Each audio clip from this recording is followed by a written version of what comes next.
Good morning students. आज हम abstract algebra के लेक्चर 3 में इक्विवेलेंस रिलेशन और पार्टीशन के बारे में पढ़ेंगे। इक्विवेलेंस रिलेशन और पार्टीशन ये आपके नेट के एग्जाम्स में इसके काफ़ी क्वेश्चंस आते हैं। कंग्रेंस मॉडुलो एन के बारे में पढ़ेंगे जो कि एक इक्विवेलेंस रिलेशन है और पार्टीशन फॉर्म करता है। तो अब हम शुरू करते हैं अपना lecture, equivalence relation and partition. Relations के बारे में मैंने आपको पिछले लेक्चर में बताया था। रिलेशंस क्या होते हैं? रिलेशंस जो होता है वो सबसेट होता है ए क्रॉस बी का। ए और बी दो सेट्स हैं किसी यूनिवर्सल सेट पे, उसका जो सबसेट होता है उसे रिलेशन कहते हैं। Every subset of A cross B forms a relation in from A to B. अब उसमें से कुछ पर्टिकुलर टाइप के रिलेशंस हैं जो कुछ प्रॉपर्टीज को यदि फॉलो करता है, तीन प्रॉपर्टीज को मेनली, तो उसको फिर हम इक्विवेलेंस रिलेशन कहते हैं। तो वो तीन प्रॉपर्टीज कौन कौन सी हैं? पहली प्रॉपर्टी है रिफ्लेक्सिव, दूसरी प्रॉपर्टी है सिमेट्रिक और तीसरी प्रॉपर्टी है ट्रांजिटिव।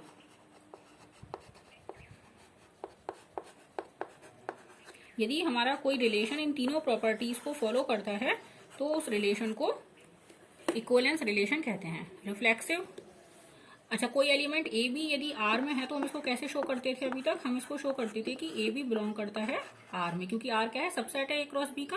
लेकिन इसको हम इस तरीके से भी लिख सकते हैं, कुछ और नोटेशंस इस तरीके से भी होते हैं कि ए आर बी करके, है ना।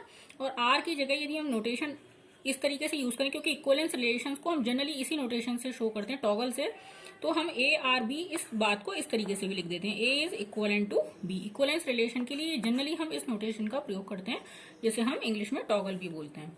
तो रिफ्लेक्सिव होने का क्या मतलब है कि A is reflexive to A, मतलब ए और ए में वो रिलेशन एग्जिस्ट करेगा for all A belonging to A, कि हर एलिमेंट अपने खुद के साथ उस रिलेशन में जरूर होगा, पहली प्रॉपर्टी। दूसरी क्या है कि यदि ए और बी इक्विवेलेंट हैं तो बी और ए भी इक्विवेलेंट होंगे। यदि ए और बी इक्विवेलेंट हैं तो बी और ए भी इक्विवेलेंट होंगे। और तीसरी प्रॉपर्टी क्या है ट्रांजिटिव की, कि यदि ए और बी में कोई रिलेशन है, बी और सी में कोई रिलेशन है, तो ये इंप्लाई करेगा कि ए और सी में भी वही रिलेशन होल्ड करेगा। तो इसको हम बोलते हैं कि ए इज इक्विवेलेंट टू सी। यदि कोई रिलेशन इन तीनों प्रॉपर्टीज को फॉलो करता है तो उसको हम बोलते हैं कि वो इक्विवेलेंट रिलेशन है। अब इसके कुछ एग्जांपल्स देख लेते हैं पहले। जैसे हम एक जनरल सोचें तो हमारा जो इक्वलिटी का रिलेशन है किसी रियल लाइन पे, इक्वलिटी का जो रिलेशन है वो एक इक्विवेलेंस रिलेशन है। रिलेशन ऑफ इक्वलिटी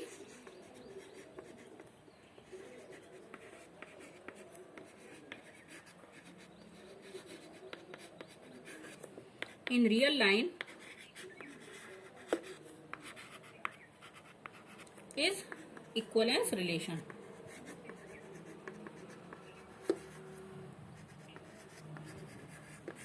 कैसे? हर नंबर खुद के बराबर होता है। इक्वलिटी का निशान क्या होता है हमारा? ये होता है सिंबल। तो हर एलिमेंट अपने खुद के बराबर होता है। A is equal to A for all A belonging to R. हर रियल नंबर अपने खुद के बराबर होता है। अब यदि बी के बराबर है, कोई नेचुरल नंबर या कोई रियल नंबर किसी बी के बराबर है, तो ये इंप्लाई करता है कि बी इज इक्वल टू ए। तो यहां से ये रिफ्लेक्सिव हो गई प्रॉपर्टी हमारी। हमारा जो रिलेशन है वो रिफ्लेक्सिव है और ये इसका मतलब हो गया कि हमारा रिलेशन सिमेट्रिक भी है। अब हमें ट्रांजिटिव देखना है। तो यदि हमारा ए और बी के बराबर हो और बी सी के बराबर हो, तो इससे हम ये इंप्लाई कर सकते हैं कि ए जो है वो सी के बराबर है। तो ये ट्रांजिटिव प्रॉपर्टी को भी होल्ड हो रही है यहाँ पे। यानी कि जो इक्वलिटी का जो रिलेशन है वो इज एक इक्विवेलेंस रिलेशन है।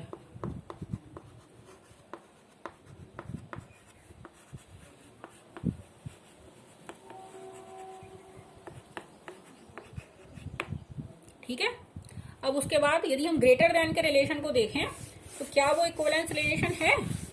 सोचिए आप लोग कि greater than, A is greater than B क्या ये इक्विवेलेंस रिलेशन है या नहीं। अभी हम सिंपल रिलेशंस ले रहे हैं जो कि जिनसे हम फेमिलियर हैं, कि ग्रेटर देन का रिलेशन जैसे कि। तो क्या इसमें रिफ्लेक्सिव प्रॉपर्टी होल्ड होती है। क्या A is greater than A होता है for all A belonging to R. नहीं होता, क्योंकि कोई भी नंबर खुद से बड़ा नहीं हो सकता, तो ये प्रॉपर्टी होल्ड नहीं होती, यानी कि हमारी reflexive property does not hold.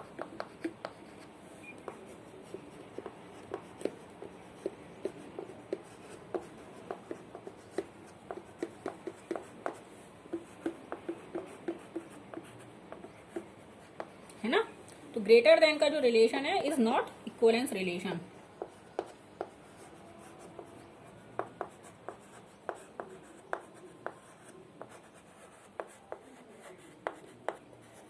इसी तरीके से लेस देन का जो रिलेशन है वो भी इक्विवेलेंस रिलेशन नहीं है, इज नॉट इक्विवेलेंस रिलेशन, क्योंकि वहां पे भी रिफ्लेक्सिव प्रॉपर्टी होल्ड नहीं होगी। ए इज नॉट लेस देन ए, कोई भी नंबर खुद से छोटा नहीं हो सकता, तो यहाँ पे भी रिफ्लेक्सिव प्रॉपर्टी होल्ड नहीं होगी, इसलिए ये भी एक इक्विवेलेंस रिलेशन नहीं है।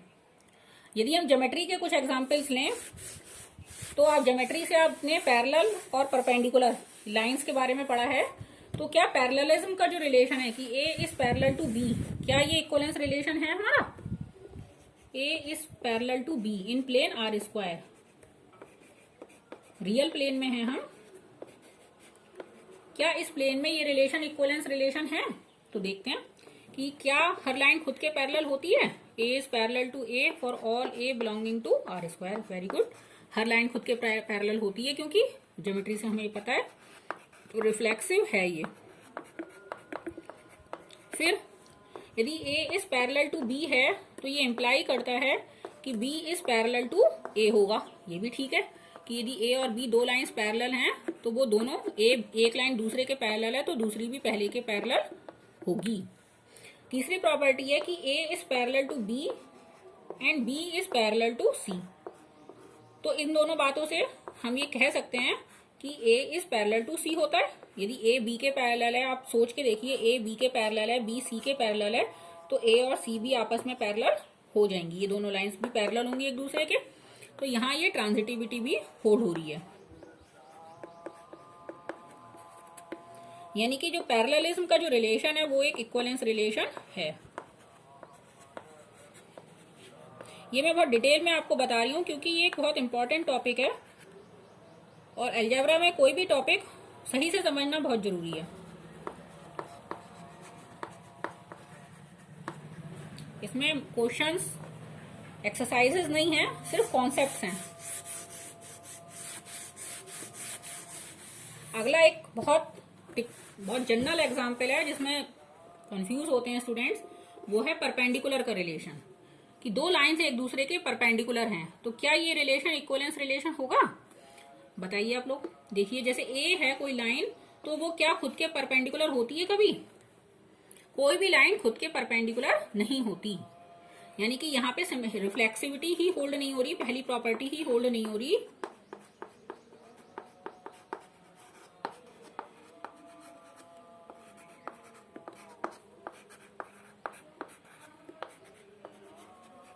इसलिए जो परपेंडिकुलर का रिलेशन है वो इक्विवेलेंस रिलेशन नहीं है।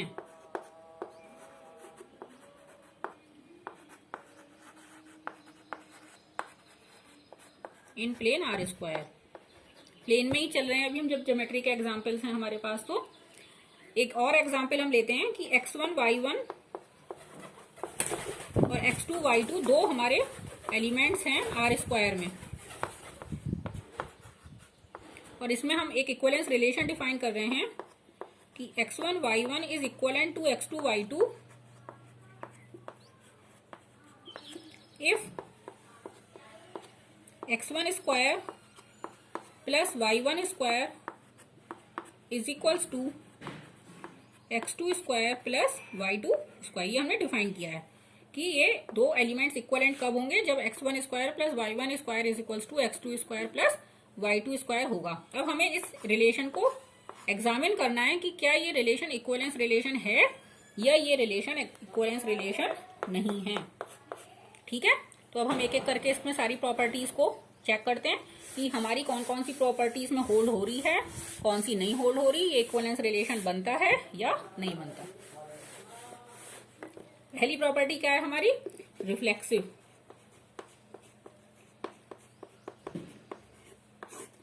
तो x1 y1 को x1 y1 के इक्विवेलेंट है या नहीं है, ये चेक करना है हमें कि कोई भी एलिमेंट हर अपने इक्विवेलेंट है या नहीं है। हो ही जाएगा क्योंकि x1 square plus y1 square is equals to x1 square plus y1 square, इसमें कोई प्रॉब्लम नहीं है। For all x1 y1 belonging to r square, है ना। तो ये हर एलिमेंट अपने इक्विवेलेंट है, इसलिए जो ये रिलेशन है वो रिफ्लेक्सिव है।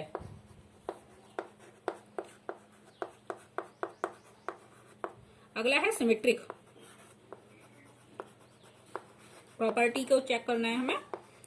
तो यदि x1 y1 और x2 y2 दो एलिमेंट्स हैं जो एक दूसरे के इक्विवेलेंट हैं, x1 y1 is equivalent to x2 y2, तो हमें चेक करना है इसमें सिमेट्रिक में कि क्या इसका रिवर्स भी एप्लीकेबल है या नहीं है। इसका मतलब क्या होगा इक्विवेलेंट होने का, कि x1 square plus y1 square is equals to x2 square plus y2 square. अब इसी लाइन को हम रिवर्स करके भी लिख सकते हैं कि x2 square plus y2 square is equals to x1 square plus y1 square. अब ये हमने कैसे लिखा, ये हमने इसलिए लिखा क्योंकि इक्वलिटी का रिलेशन हमारा सिमेट्रिक होता है ना। इसलिए हमारा यदि x y के बराबर है तो y x के बराबर होता है। ये भी हमने पीछे देखा था कि इक्वलिटी का रिलेशन हमारा सिमेट्रिक। एक्चुअली कई प्रॉपर्टीज हम हमेशा यूज करते हैं, बचपन से यूज करते हैं, लेकिन हम उसके बारे में सोचते नहीं है इतना कि ये ऐसे क्यों हो रहा है। हम सोचते हैं ये तो मतलब क्लियर है, ये तो हमें दिख ही रहा है, लेकिन वो दिख रहा है वो वाले भी चीजें कुछ कॉन्सेप्ट से आती हैं जो कि हमें ऑब्वियस लगती हैं उस टाइम। तो x2 square plus y2 square is equal to x1 square plus y1 square मैंने अभी लिखा था आपके लिए। तो यानी कि यहां से हो गया कि x2 y2 is equivalent to x1 y1, यानी कि जो ये रिलेशन हमने डिफाइन किया है ये भी सिमेट्रिक है। अब हमें तीसरी प्रॉपर्टी चेक करनी है, ट्रांजिटिविटी।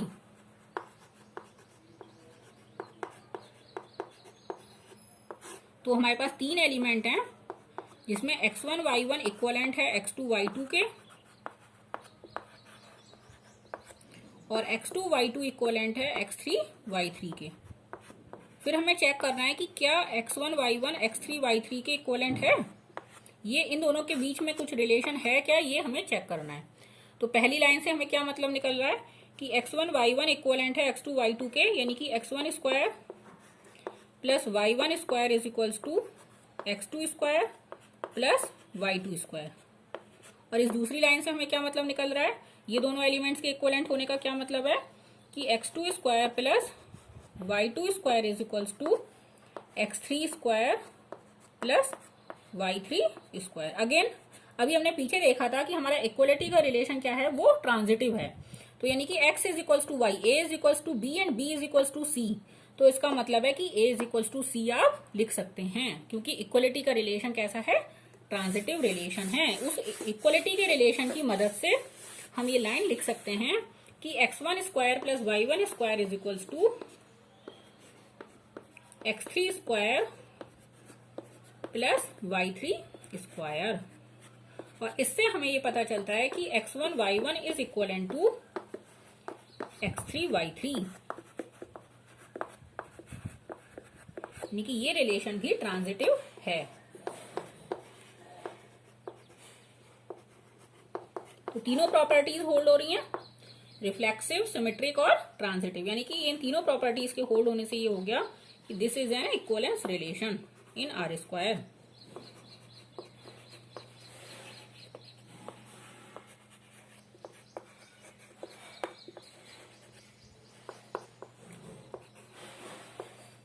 हाँ, ये बात मैं अभी आपको बताना भूल गई कि जो इक्विवेलेंस रिलेशन है, जैसे रिलेशन इन जनरल जो था वो दो अलग अलग सेट्स पे डिफाइन हो जाता था, जिसमें ए क्रॉस बी पे था एक जनरल रिलेशन।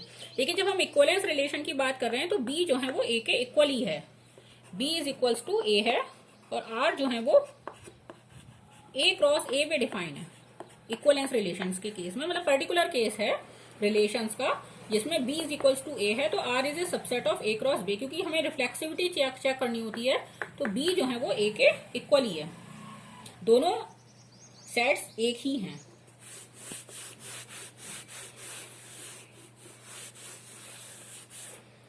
अब एक बहुत इंपॉर्टेंट कुछ चीजें फंक्शंस के भी एग्जांपल्स मैं आपको देना चाह रही थी, लेकिन पहले थोड़ा सा कंग्रेंस के बारे में पढ़ लेते हैं, फिर हम वापस फंक्शंस पे आएंगे और उसकी कुछ थ्योरम्स वगैरह के स्टेटमेंट्स मैं आपको बताऊंगी। प्रूफ इजी है, आप लोग घर पे भी ट्राई कर सकते हैं किसी भी टेक्स्ट बुक की मदद से। अब मैं आपको अब बताना चाह रही हूँ, चलिए पहले एक चीज और बता देते हैं कि ये जो इक्विवेलेंस रिलेशन होते हैं ये एक पार्टीशन फॉर्म करते हैं। इक्विवेलेंस रिलेशंस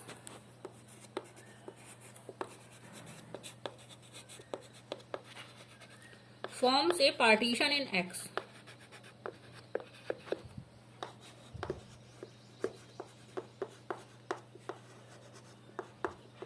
पार्टीशन इस तरीके से कि इसको ये डिसजॉइंट सेट्स में बांट देता है, और उन डिसजॉइंट सेट्स में कुछ भी कॉमन नहीं होता। डिसजॉइंट का मतलब ये कि कुछ कॉमन नहीं है, और उन सबका जो यूनियन है वो X के बराबर होता है, यदि सेट X पे हमने रिलेशन को डिफाइन किया हुआ है।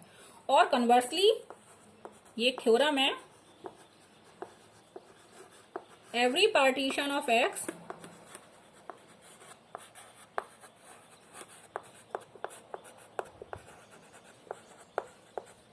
gives rise to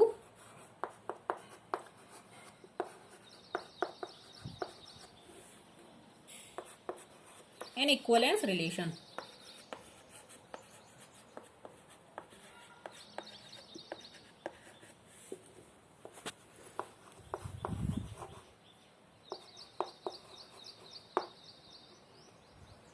ठीक है, पार्टीशन मैंने आपको बताया, यदि लिख भी लेते हैं इसको, ए पार्टीशन ऑफ एक्स, चलिए नेक्स्ट में लिखते हैं, इसको रब कर देते हैं एक बार क्योंकि यहाँ आ नहीं पाएगी, तो ये आपने नोट कर लिया होगा I hope.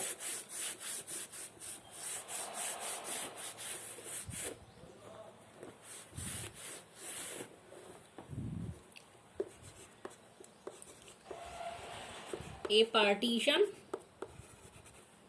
of a set X is a collection of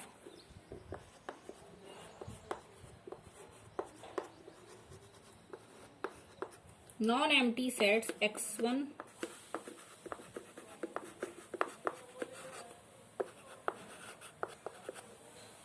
X2 and so on, such that XI और XJ डिसजॉइंट हैं। डिसजॉइंट मतलब उनमें कुछ भी कॉमन नहीं है, और उन सबका जो यूनियन है XI का वो X के बराबर है।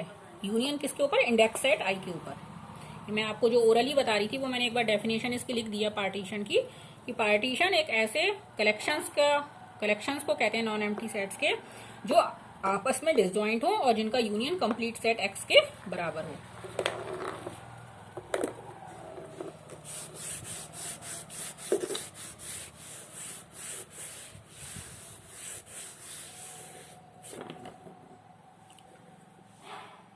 कुछ जो मैंने आपको फंक्शंस के बारे में पढ़ाया था उसमें यदि मैं आपको कुछ एक्सरसाइजेस दे रही हूँ, फिर नेक्स्ट लेक्चर में मैं कंग्रेंस रिलेशन शुरू करूंगी, क्योंकि आई थिंक कि काफ़ी लंबा हो जाएगा, फिर ये यूट्यूब पे अपलोड करने में प्रॉब्लम रहती हैं। तो मैं थ्योरम्स कुछ आपको दे रही हूँ, होमवर्क समझ लीजिए इसे। जो मैपिंग्स मैंने आपको पढ़ाई थी उसमें यदि हमारी F एक मैपिंग है A to B, G एक मैपिंग है B to C, और H एक मैपिंग है C to D, तो हमें कंपोजिशन ऑफ मैपिंग्स मैंने आपको बताया था, तो हमें पहले ये प्रूफ करना है कि कंपोजिशन ऑफ मैपिंग्स जो होता है वो एसोसिएटिव होता है। Composition of mappings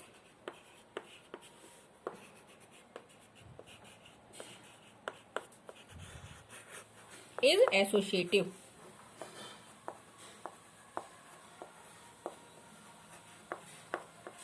that is H composite G composite F को आप किसी भी ऑर्डर में करें रिजल्ट सेम रहेगा, H composite G composite F। ठीक है, ये एसोसिएटिविटी प्रॉपर्टी आपको प्रूव करने की कंपोजिशन में होल्ड करती है।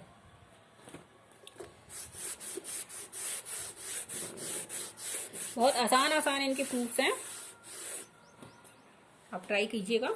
सेकेंड है कि if F and G are both 1-to-1 mappings,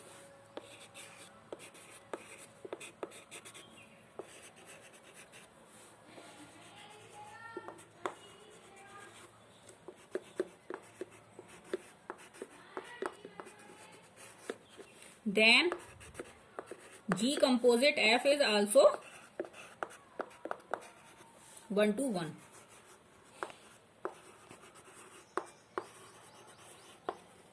Third है if F and G both are onto mappings,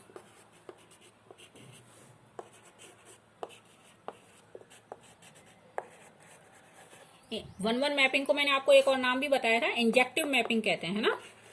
ये आप सारी टर्मिनोलॉजी आपको याद रखनी रहेगी। इंजेक्टिव मैपिंग कहते हैं वन वन मैपिंग को।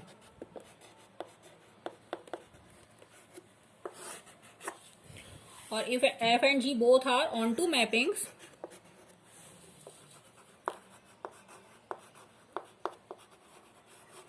Then G composite F is also onto. Onto mapping को क्या कहते हैं? सर्जेक्टिव। इसका दूसरा नाम क्या है ऑन टू का? सर्जेक्टिव। यदि एफ और जी दोनों 1-1 है तो उनकी कंपोजिट भी 1-1 होगी। यदि एफ और जी दोनों ऑन टू है तो उनकी कंपोजिट मैपिंग भी ऑन टू मैपिंग होगी। और इन दोनों को आप कंबाइंड कर लें तो चौथा स्टेटमेंट आता है हमारे पास कि यदि एफ और जी दोनों 1-1 ऑन टू हैं, यानी कि बाइजेक्टिव मैपिंग्स हैं। 1-1 ऑन टू को क्या कहते हैं? बाइजेक्शन। तो यदि एफ और जी दोनों 1-1 ऑन टू दोनों हैं तो जी कंपोजिट एफ भी 1-1 ऑन टू होगी, यानी कि बाइजेक्शन होगा। फोर्थ है आई थिंक ये, if F and G both are 1-1 on to,